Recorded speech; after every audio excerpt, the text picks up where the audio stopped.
maybe talk a little bit about the maker movement and give us some information and resources with that. And we will be featuring the maker movement at our Tech Fair annual conference this year. So instead of just showcasing a bunch of new technologies and cutting edge tech that people can come in and spend some time playing around with and looking at and hearing what they can do with it, this year we're going to give a lot of information and feature some examples of how extension professionals from all program areas can get involved in the maker movement. And Mark and the STEM Pathways group has done, they've done an awesome job spearheading the charge here in Ohio to get our 4-H professionals more involved with the maker movement. Mark's team, and he might talk about this later, but they hosted a STEAM event, the Quad on Lima campus. And I just participated a couple weeks ago with Carolyn Belchick's 4-H Maker Fest for their 4-H Tech Wizards down at Shawnee State University in Portsmouth, and that was a lot of fun.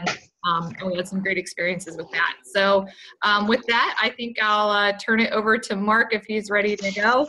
And I think he's going to have some fun things planned over the next hour. I will mute everyone, just a heads up. So if you want to talk, please chime in. We do these very informally.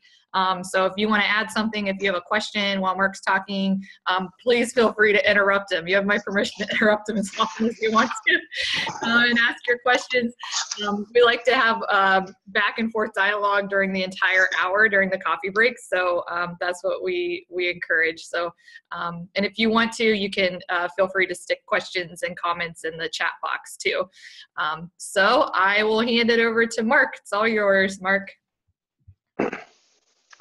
Great. Well, thank you. I hope everybody has their coffee, because we can't have a coffee break without it. But excited to be here today to talk about the maker movement and our space here in Hardin County.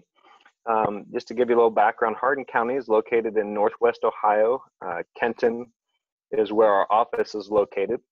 And we are in kind of rural Northwest Ohio, a lot of farming in our area, 6 local schools that make up our county, and a population of about 33,000. So, some cities around Ohio would even have a higher population than our whole county has. The maker movement is kind of a movement of getting back to a lot of the hands-on learning and a hands-on ability. It is something that spans the generations. So a lot of adults are involved in the maker movement, but we're also getting youth involved in the maker movement. Now, some of us might know that in Extension, we've been doing the maker movement for over 100 years because we have something called 4-H.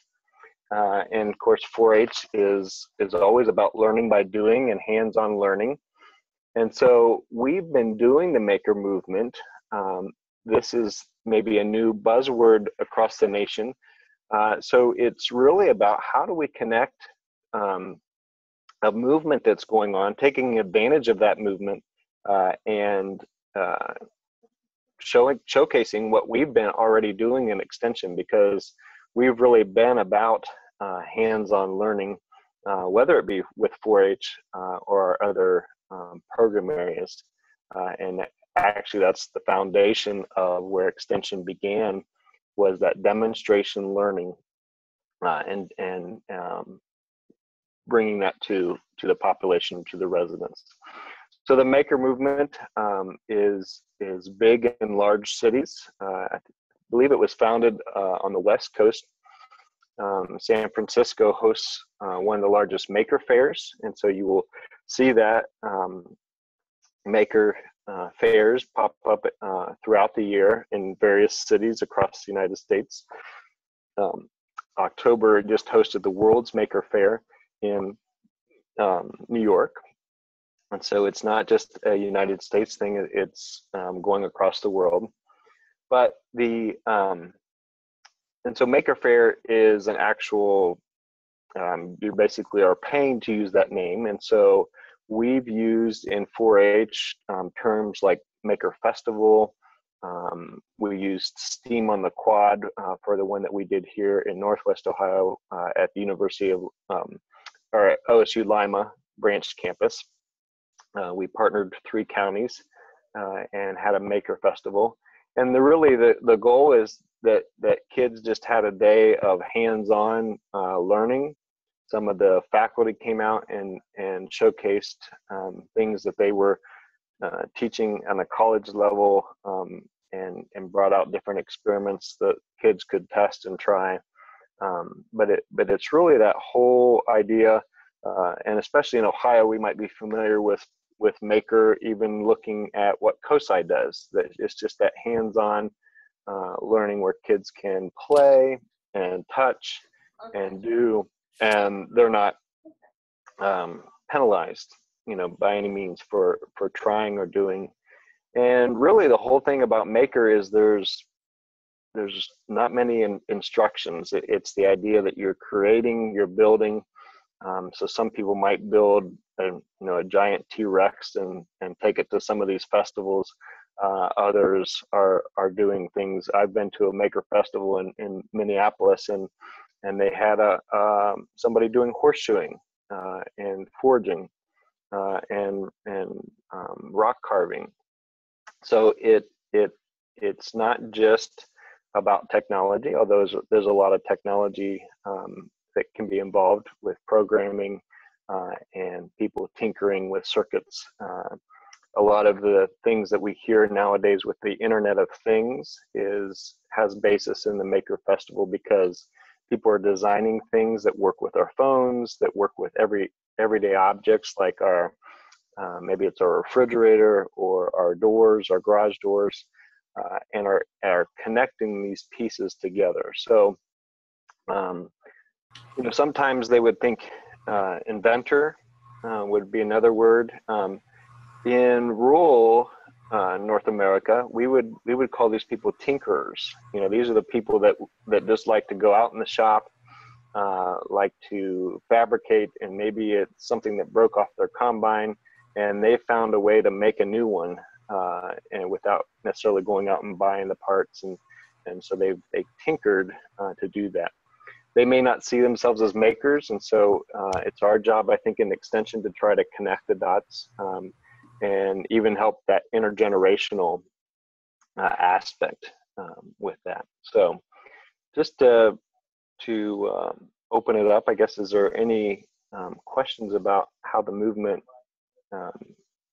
is happening and from what I've talked about so far, or other experiences with Maker?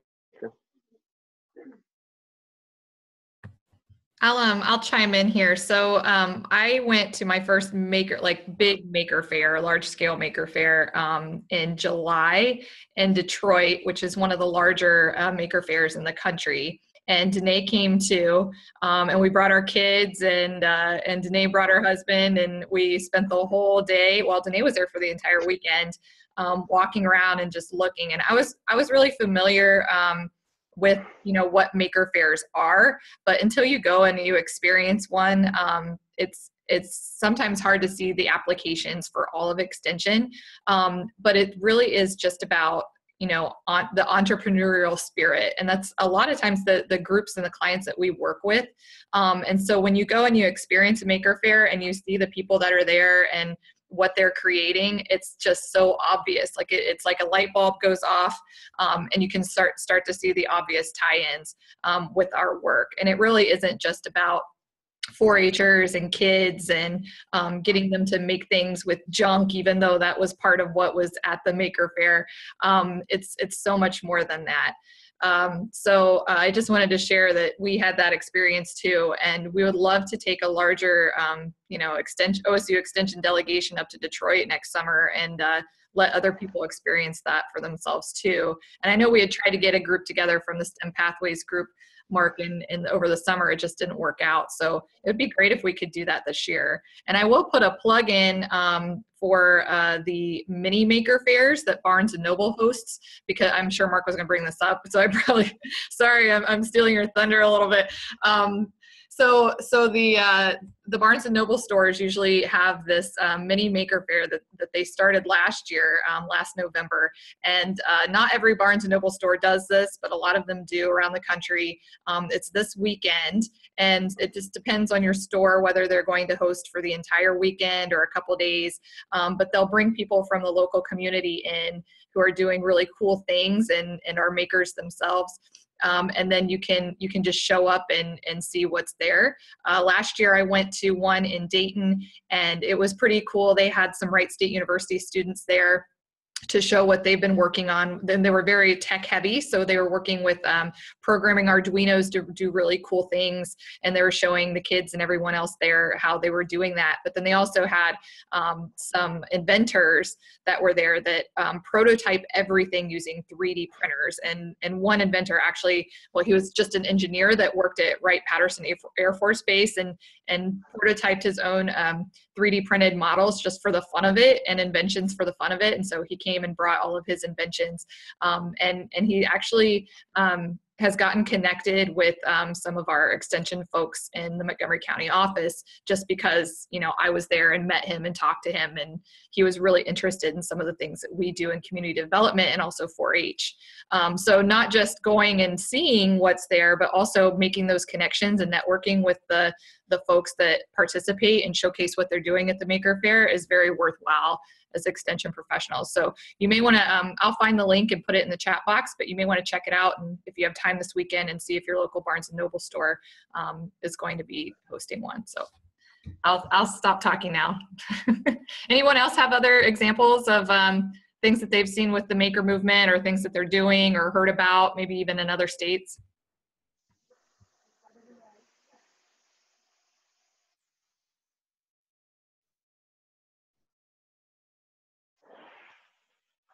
Okay.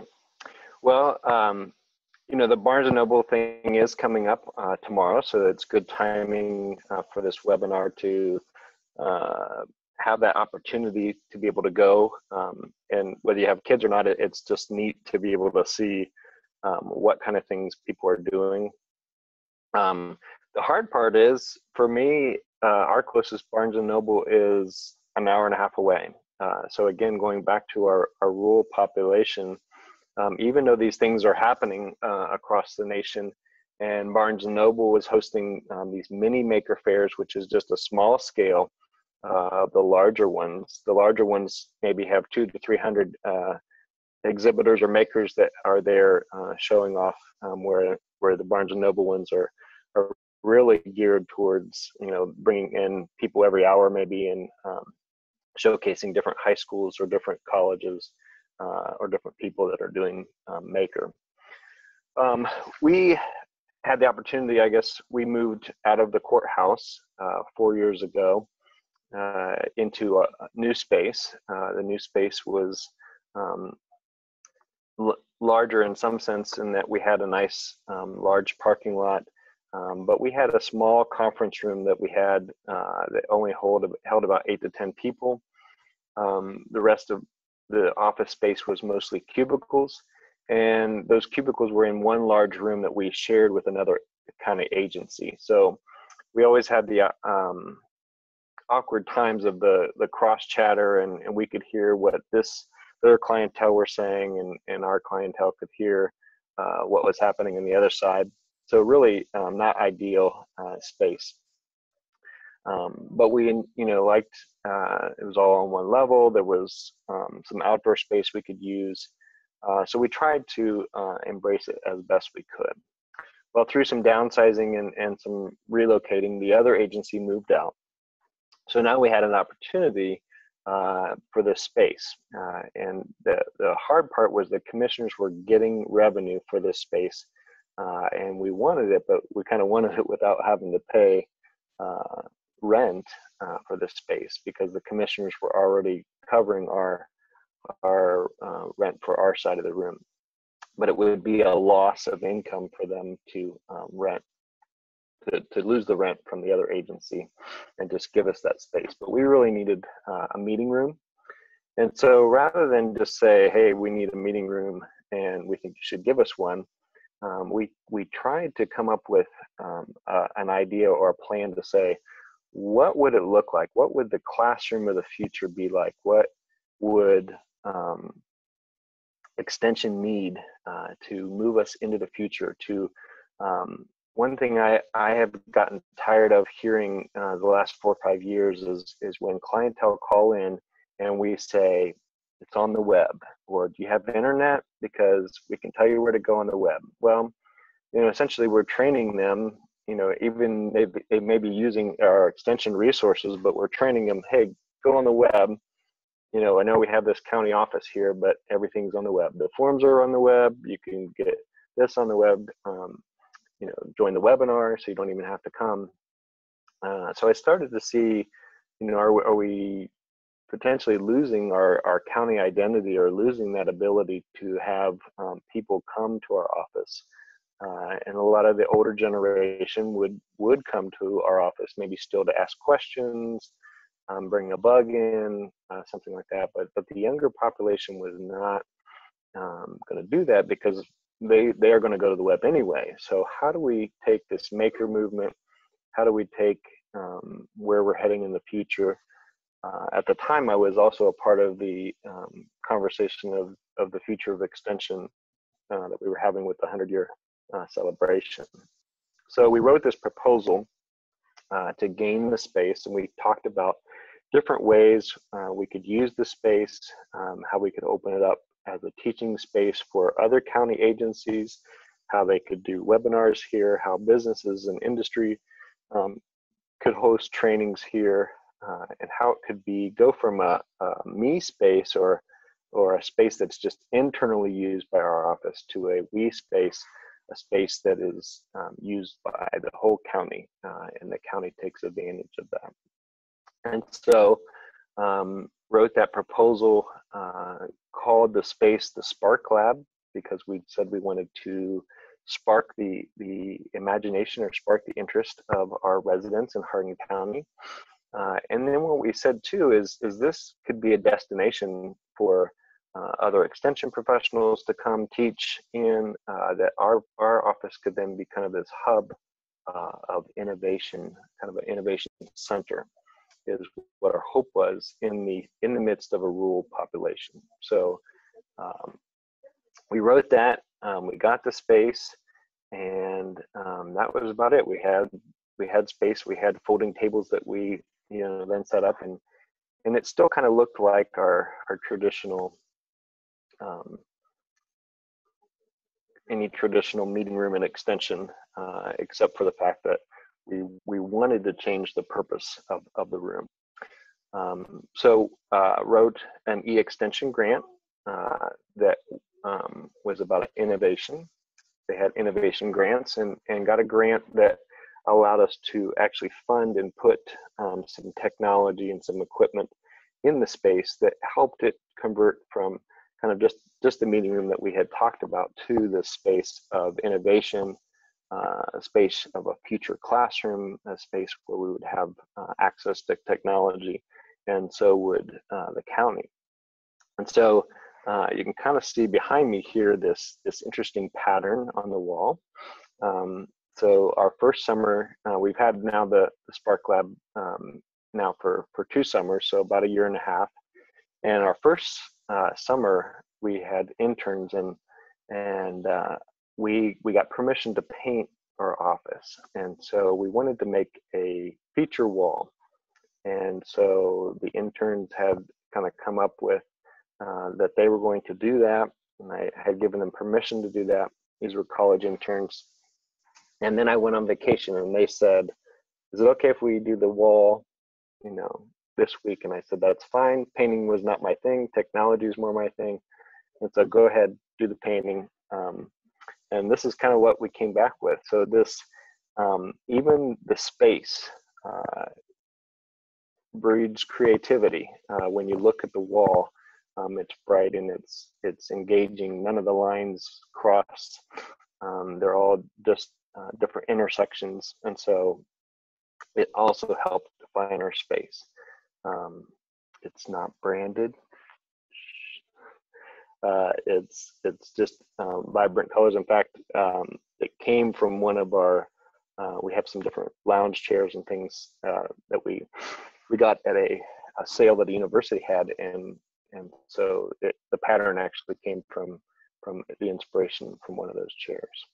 So we kind of redefined the space, partly with paint, and that's something inexpensive that you can do in your offices is use paint to change up and rebrand or re-innovate current space that you had. The other thing that I did is we had one office space and one small conference room that were private spaces. And so one of them belonged to me as the county director. I gave up my office. And so right now I'm sitting in my office. My office is wherever my laptop happens to be. And so some people would call it touchdown space. We have some touchdown space in our office for entrepreneurs that they could come, use our internet. If they had to make copies, they could make copies, and we would bill them for that. So that in a sense, they would have, an office to maybe start their business, create and make things using some of our equipment, and launch their business. And maybe they wouldn't be here long term, but enough to gain the resources necessary to create a business that would benefit Hardin County. So in my business, 4-H, we're creating these awesome leaders, and the last thing I want that to be is an export out of my county. I want to figure out how do we keep these young people coming back to a rural county, but still feel like they have the opportunities to stay in our county. So with that, I want to take you on a little tour of our space, and then if you have questions about the different rooms that we go in or the different spaces, then please ask those as we go, because that'll be easier to ask as we go through.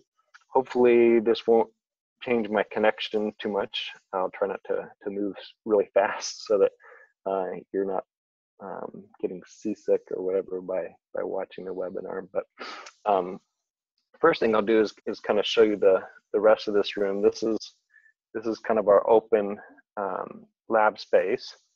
So it's just an open room. And if you can look beyond, you can see our cubicles there. So when the other office space moved out, they took their cubicles with them, which just created an open room. The things that the commissioners agreed to is that as long as you don't put any walls up, we'll allow you to use the space. And so that told us that they were supportive, but if somebody else came along that they needed to house, that they would throw them in here. So we knew that we had to find ways to book the space, to use the space, maybe beyond the traditional 8 to 4:30 time slot. We knew that we needed to get other people using the space so that if they ever did come and say, hey, we need that space back, then we could say, well, look at all of the different things that are happening. So just to kind of give you a tour of this room here.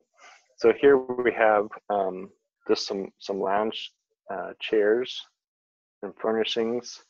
Currently, I'm sitting in the comfy chairs. We sometimes take little breaks in these chairs when we need that. And so in our office, my office now has a different purpose. And in a traditional webinar, if one of us was on a conference call, we could leave our cubicle and go into a space that was more private, and we could shut the door. And before, my colleagues didn't have that opportunity because I was the one that had the office space. And so even though I might say, hey, you can use my office, they might feel, yeah, well, that's Mark's office. Now it belongs to all of us, and so we just schedule it and utilize it.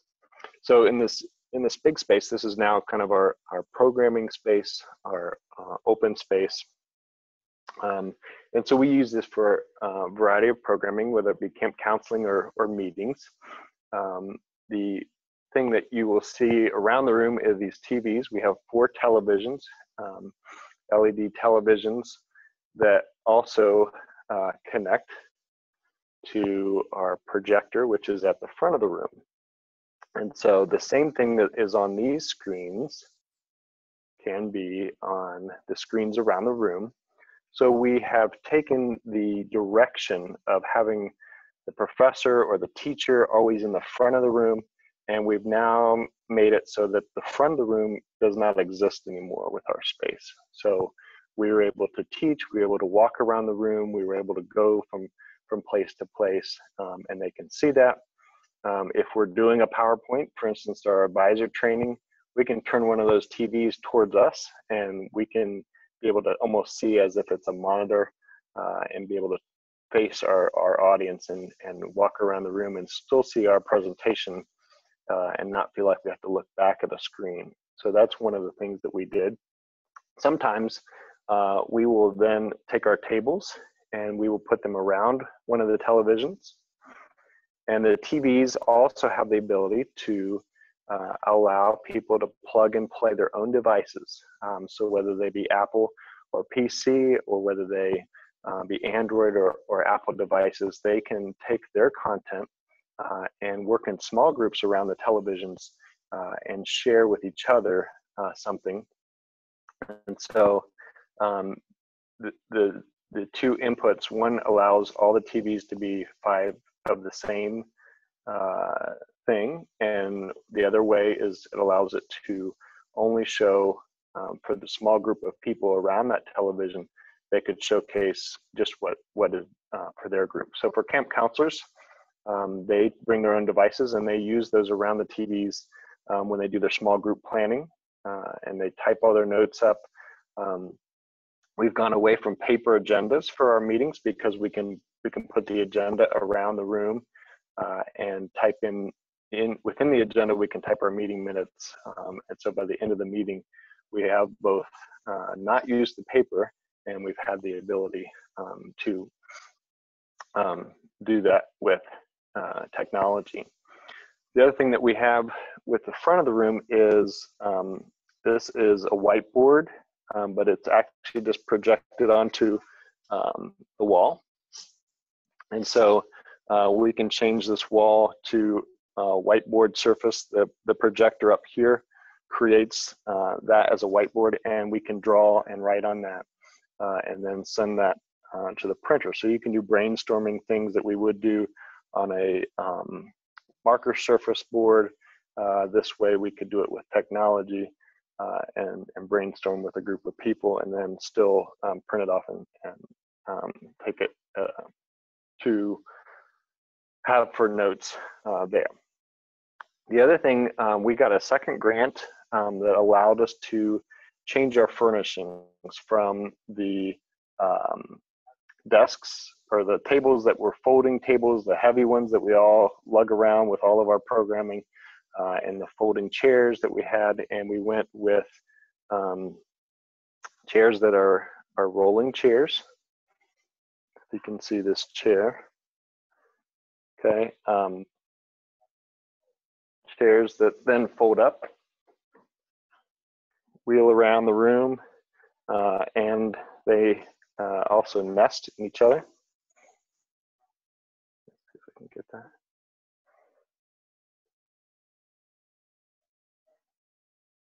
Okay. The other thing we have with our table, with one movement, I can put the table in a vertical position, and these can wheel around and store. So one person can set a room fairly easily. And since this is an open space, we reconfigure the room all the time, and that takes a lot less time based on having movable furniture. So again, some things like paint can be done relatively inexpensively. Sometimes you need the capital investment, but as you move, the more mobile you can make your space, the better. So if you'll see over here in the corner, between the two filing cabinets, we have the rolls of mats. Those are our yoga mats. And so in this space, our FCS has has turned Maker into, our FCS educator, Jamie, she's turned Maker into being able to teach fitness. So we do yoga in this space where we can clear all the tables and chairs relatively quickly. We can also teach, she is a Zumba instructor, so she teaches Zumba. And we do that for our county employees as a part of their health plan. So we have contracted with our commissioners to use this space. So our county employees are using this space. They're getting health credit, just like we do with Ohio State through their own health plan, but we're doing the programming and we're getting people into the space for that. This little area over here is what we call our little sparks. And again, because we don't have a COSI or even the Barnes & Noble mini maker things, is we have these discovery tables that have different things, games, magnetic toys that they can play with that are developmentally connected to the kids. You can kind of see this is like kind of a carpeted area. And so every Wednesday we have our Little Sparks group that comes in and they use the space and they do some interactive things that are Maker for them on their level. So we're introducing Maker at a young age. The nice thing about this space that we didn't have in the courthouse is a full function kitchen. And so at this end of the room is a kitchen with countertop space. And so that allows us to flip our classroom. Again, the whiteboard's on one end, the kitchen's on the other. And so we're able to rotate our classroom, and now the focal point could be the kitchen. So we're making things in the kitchen. So that's how easily you can involve Maker in food. And so we have some electric grills that we got through another grant. And so we have evening events where we teach and we demonstrate. We take a camera and we put it on top of one grill, and then we're able to project around the room so that the people around their own grills can know what they're making and learn by doing. Again, so just talking about healthy recipes, they're actually creating the healthy recipes and are doing that in the space. Okay, so we can kind of go around here. We have another chairs. This is the chairs that inspired our wall. So you can kind of see how they're kind of wild and crazy. Initially, I spent $100 on chairs and furnishings for the room, so the first year. And so that we got from a college that was doing kind of a garage sale type thing. And so again, the other tables are nice, but they came in the second year. So you kind of have to build on this with the resources you have, get people excited about the space, and then you're able to expand. So not all this, happened at once. To get to be able to project onto TVs, we could use a VGA cable that we have, just like we would connect to a projector. We can use those. We have an HDMI connection, and then using Chromecast and Apple TV. So Chromecast, $30 or $40 that plugs into the back of a TV. Apple TV, $70 to $100 that plugs in the back of TV. So these things are within the reach of a county and the ability to do that. So pick one thing. Is it the young kids that you want to work with? Is it a specific program that you want to enhance or draw people into your space? Those are the keys. There's no real rules for Maker. The Maker movement, that's maybe one of the benefits of why it has grown from a grassroots movement, is that there's not a guideline. There's not says, well, that's not Maker, and this is really what Maker is over here. And so I think what Jamie and Janae are going to be able to illustrate when we meet for annual conference is that very fact, is what is a way that you can take current programming and tie in that maker movement. So I got two more spaces that we'll show you, but any questions about our large conference room, large classroom type space? Mark, I have a question. So, and I don't know if I've asked you this yet, but have you seen an uptick in how many people you have coming to the office to participate in like hands-on learning opportunities and other things since you've created the Spark Lab? Yes, definitely. One of the things that we were able to do with our initial grant is we hired college students as interns to help do programming in the summer with the space. That helped us gain some evening connections. So from a 4-H side, what we had was workshop Wednesdays and tech Tuesdays. And so a workshop Wednesday would be, if I'm taking a photography project, we bring in a professional photographer. Every child that is taking the photography project can be coming into the lab, working with that professional photographer. Maybe there are 7 learning activities in the photography book that they get that night. So parents aren't forcing their kids to say, okay, it's time to work on your project. You know, they can send their child to that workshop and knock out a lot of the things. They're working with a professional that maybe is not available in a local club environment that would have the detailed photography. So we did a photography, we've done robotics, we've done a beginning cooking one where we brought in our beginning cooking projects, and we brought a chef in and they utilized the kitchen. And then we've done our Tech Tuesdays, which is just showcasing some of the technology that we have. Some of those were geared towards adults. So how do you use your smartphone that you just got, or how to kind of unlock the features that would really do beyond just making phone calls. So some of our adults came to those. We had an adult photography workshop, and then we've done some youth ones related to technology that may not tie into a 4-H project, but it got the technology that we had in our office off the shelves and being utilized. So that's just one way, but it definitely has increased. And this fall, what we're going to do is we're working with our homeschool network, which is in our county, to utilize our space during the day. And then what we want to do is get them trained to become our Spark Lab evening hosts.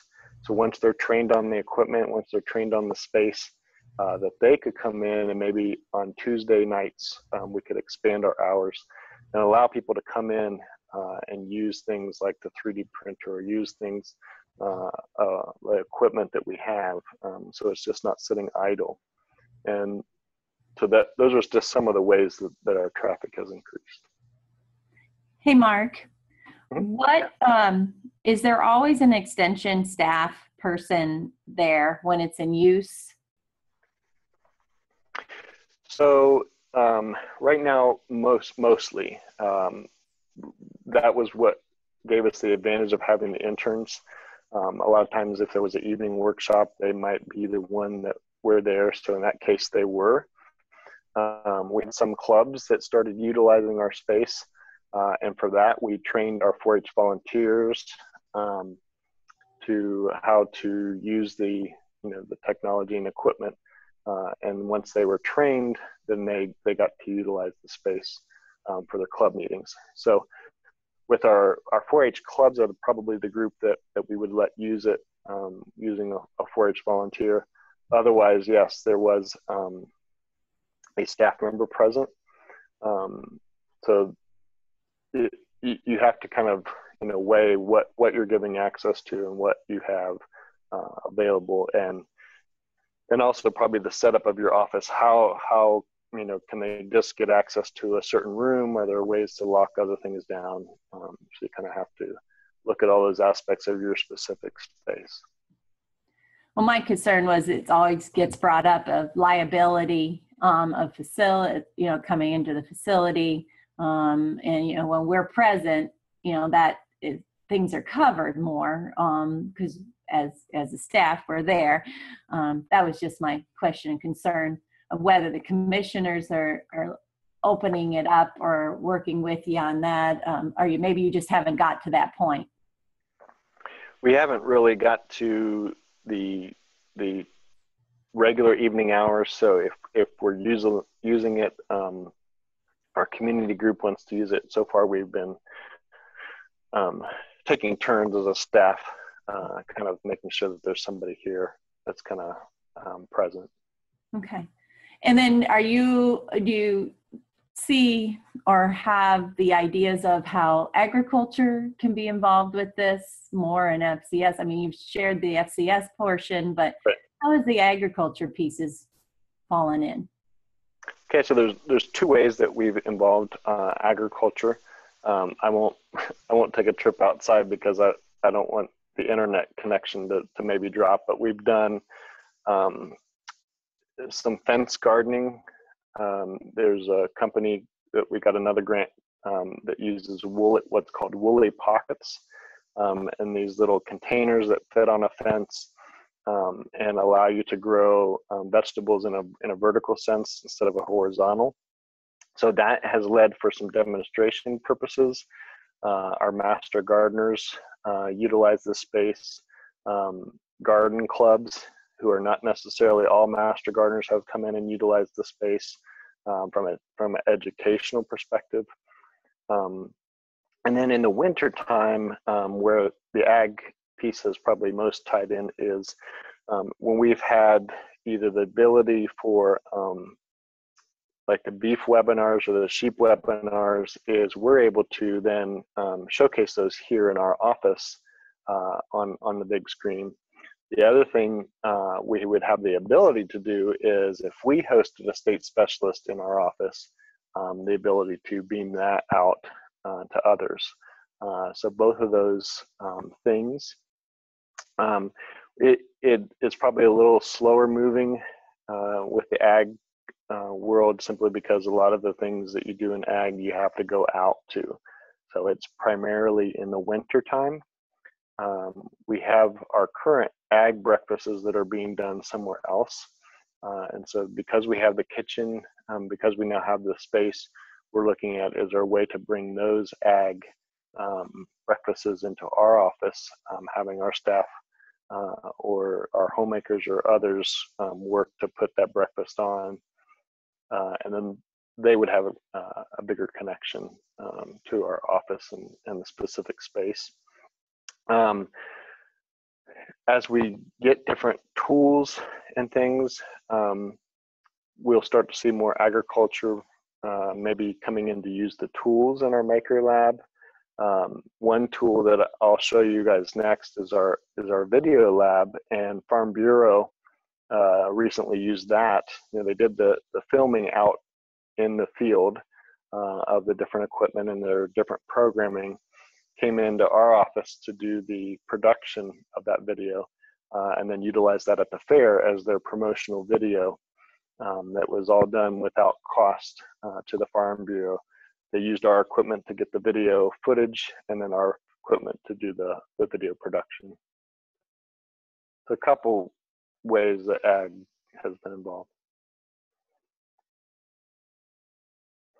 Okay, but I'm going to take you now, since I just talked about the video production lab, we're going to go take a look at that. So this dual purposes as a small conference room, and then it also is available to do video production. And so in our county, we have a radio station, we have 2 newspapers in our county, no TV.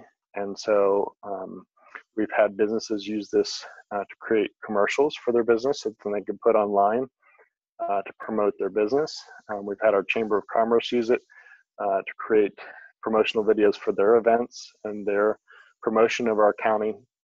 And as I just said, we had Farm Bureau utilizing it, as well as our youth who are trying to do 4-H related projects or school related projects have come in and utilized this space. So just kind of give you the ability. Over in the corner here, we have a computer space that has the video production software on it. It also serves as the ability for where people can do webinars. And so you might see the webcam beside that, that if a company wants to come in and host web conferencing and doesn't have that technology in their office, they can do that either in the large room or here in the small room. Here is the camera. We have an HD camera that we got to be able to do the filming of the room. And then you can see in the middle the conference tables and chairs, and those are the same kind of conference tables and chairs that are in the other space. So again, those can be folded and wheeled out of the way, and then we have a large room to be able to have multiple people in to do the video production. On this opposite wall, in this space, we have currently the only thing we have right now is a green screen, but we hope there are going to be different backgrounds that are branded that are going to be hosted in different EERAs, and we're hoping that we'll be one of the sites for those. And so you'll be able to pull the curtain back and forth depending on whether you have, you want to do something with the green screen, which allows you to replace the green screen with another background.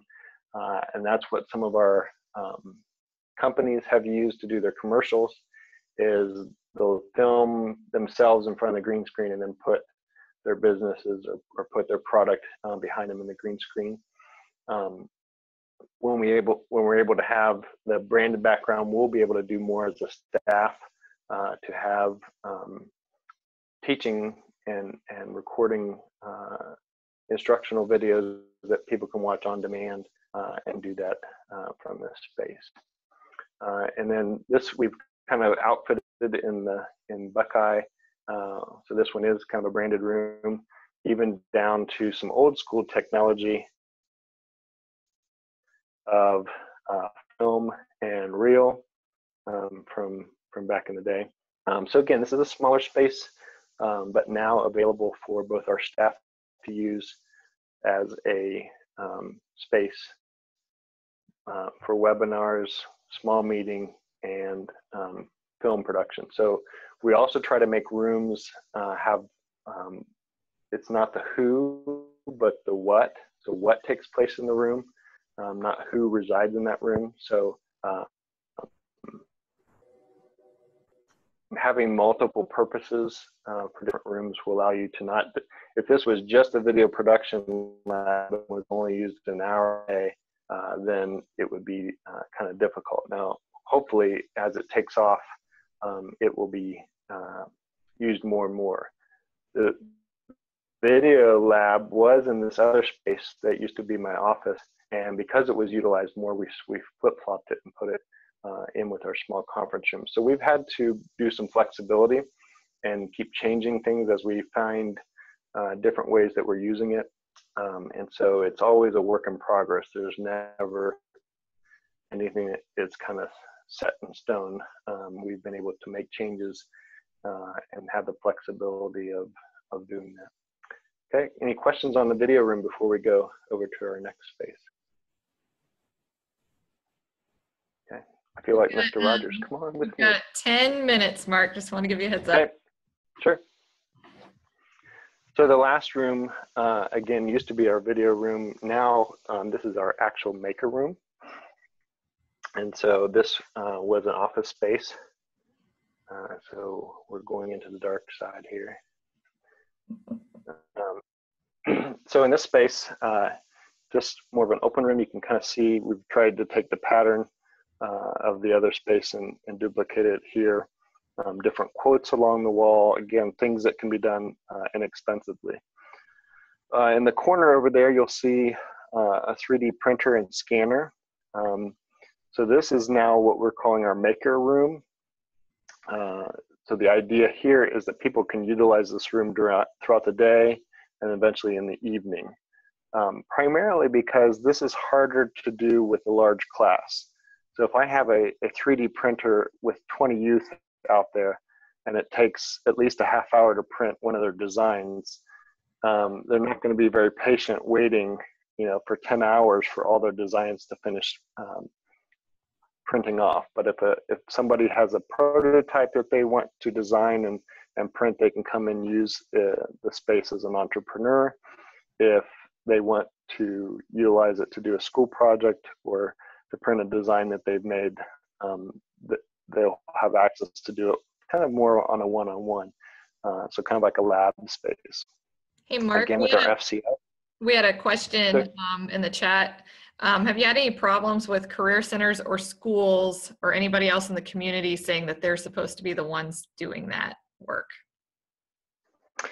Well, that I guess is the other thing with our space is both career centers for our county are located, half the county goes to one county, Logan, and the other half goes to Allen County. So there's no career centers specifically in our county. The 3D printer that we have was the first to be in our county. So again, we're not trying to compete with anything, but maybe try to enhance. And so maybe if they had equipment and you had one in your county, find something that they don't have to integrate. So maybe they don't have sewing machines, because all the high schools have eliminated that program from their